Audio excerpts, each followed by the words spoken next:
You see the liquid in there. You see it sloshing around. And then that's our new overflow reservoir, tucked neatly away underneath the seat. You know, when I started to work on this, I never would have dreamed I'd find something that would work this perfectly. And I thought I would just share this information. You know, you never know when you're going to need to fix something with odd parts if you don't have the factory parts to replace it with. And so if you want a rednecked overflow coolant reservoir tank, whatever you want to call it, on your 400L, then this is the way I did mine. Let's see, the 400L made by Polaris. You know, the four-wheeler really is, it is a badass four-wheeler. I'll give it that. But I tell you what, when it comes to working on it, I really don't like working on this thing. And the problem that I've had here recently is I've blown my head gasket while I was out on a ride, and it's never fun. Well, the reason is because of this cracked piece of junk plastic that Polaris put on their four-wheeler, which is supposed to be attached. Of course, if you have a 400L, you would know that it goes there, and this is part of the air ducting to the CVT or the PVT. And you have to replace this entire piece, and then I mean, when you go to replace this piece, it's kind of a pain, really, to get in there and take all that apart. I just broke mine off. Stupid thing, go away. And here was my solution. Just wandering around the shop here, looking for different things. I was considering, I don't know, Gatorade bottles, oil containers, I don't know, anything to capture that fluid so I don't lose it and overheat and blow another head gasket. And I work on a lot of stuff, and one thing I did have floating around here was a little gas tank off of a weed eater. Now, remarkably enough, this will actually fit underneath the seat, and I'll show you how I'm doing it. Came off of a weed eater similar to this. This particular one is a Craftsman.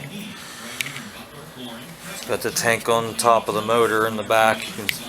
There's subtle differences, but they're basically the same. They're about the same width, and yeah, they're about the same. But this one actually came off of a weed eater brand weed eater, and it was like a, I don't know, 29 or 31 cc, something like that, little weed eater. And notice there's a fitting at the bottom of this tank, threaded in.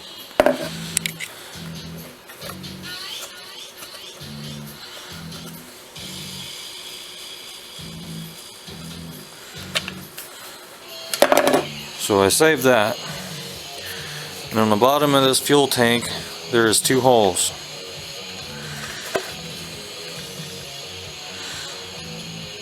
Now the bigger hole there, I drilled it out. It was a 3/16 hole. That's what size this hose is. This 3/16 weed eater fuel line. You can get this just about any auto parts store. And I put that through that hole, but this hole, I drilled it out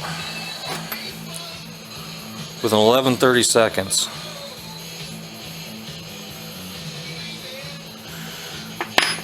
And then I followed that up with a 1H NPT 27 thread tap. Tapped it on out. Now I can thread this right into this tank.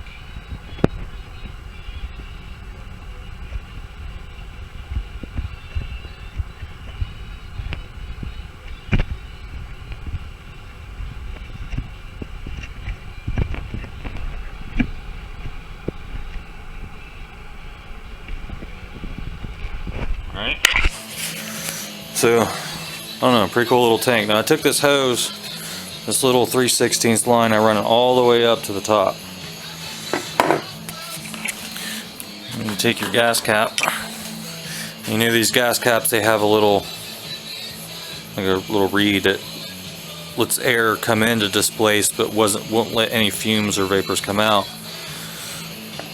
So we screw that on there, and there's your modified Polaris 400L. This is a 1994 Polaris 400L, 4x4 on-demand drive, 2-stroke. This is going to be our overflow reservoir to replace this crappy, hard to replace, hard to find piece of junk.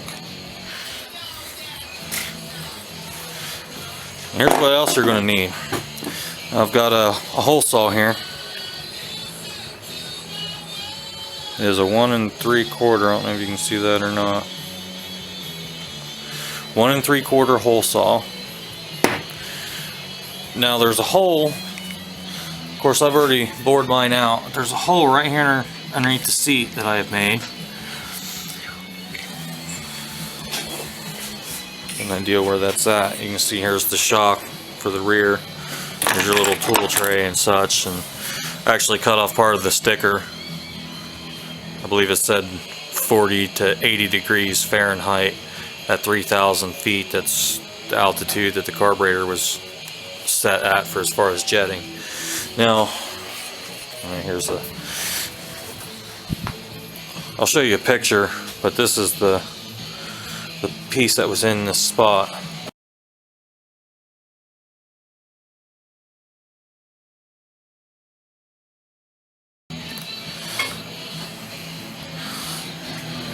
There's a little dimple. It's already centered in this plastic. And you just center your bit right on that and drill that right out right there to 1 3/4 inches. Gives you a nice hole. Now, of course, your hose normally comes out down here. You're gonna have to get a longer coolant reservoir hose. And we're gonna run that all the way back to this location. Now, if you remove the bolts that hold the fender to the floorboards, and you remove the screws that hold the fender to the exhaust heat shield, and also remove the fender bolts on this side of the fender, and these 4 bolts that hold the rear plastics to the frame. Remove all these bolts. They're all 3/8 and 7/16 bolts. Now we can take our tank that we modify and screw the cap. This is where it really gets unique, is this tank. Be careful not to break your fitting when you go to wiggle this in here. Slip this in. Now, there's a bar underneath the frame here. It actually crosses right underneath this tank.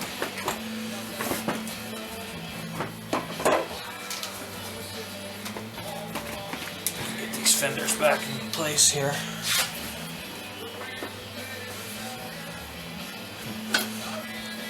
This is where I had to laugh, because I thought I was going to have to make some kind of bracket and figure out some clever way to mount this thing. But actually, once you get the plastic all back down on it, and there it sits.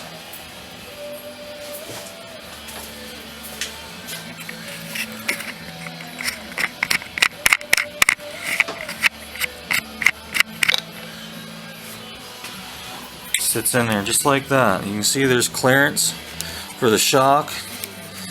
That's where our hose will be connected down there. You'll have to make sure you angle this piece. The pipe nipple.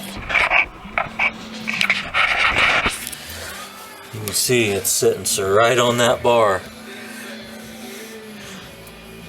It's pretty clever. And without me even bolting this in, you can see that's pretty tight.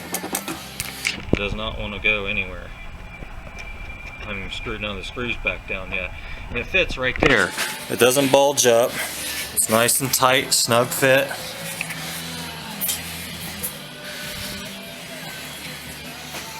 Screw the cap on it.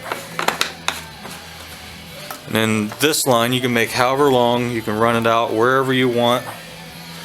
I'm probably going to put it out somewhere out the side down there, you know, tuck it underneath somewhere just so I can see if any coolant's coming out if I'm overheating and boiling over.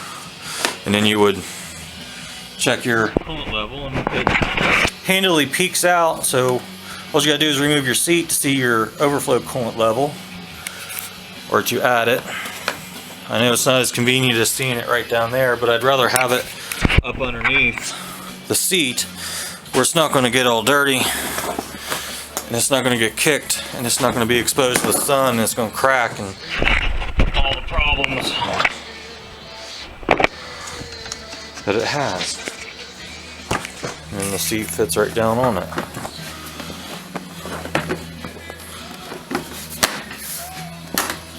No problem, right? Plenty of clearance.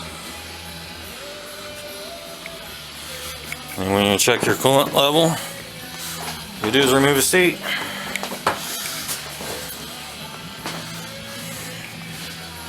I don't know, maybe this information will be useful to somebody.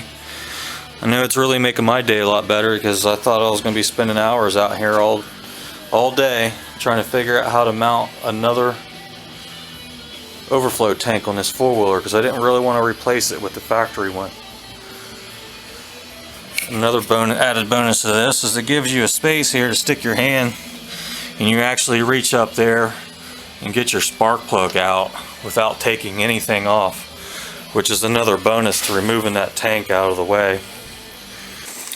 Alright, so now I'm going to try to run that cooling overflow line. This is where it's at here. It's really dark in here. I'll run it back there.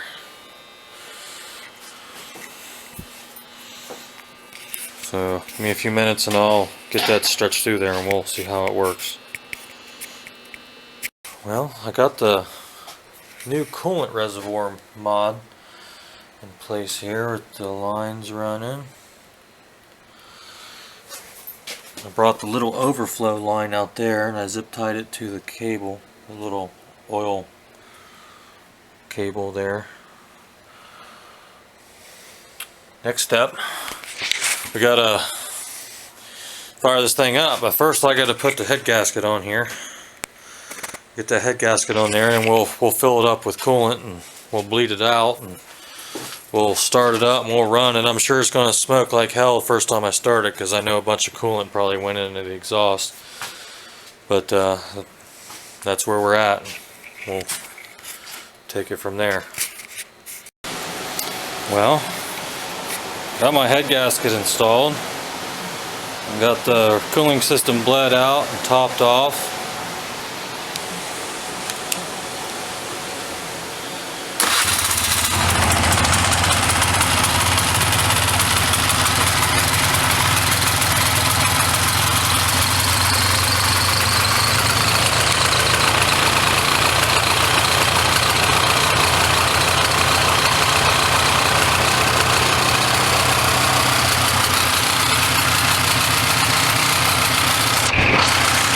Seems to work out pretty nicely.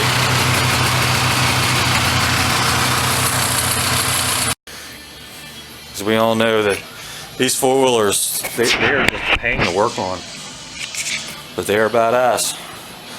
And thanks for watching, and maybe I'll come up with something else. Alright, bye.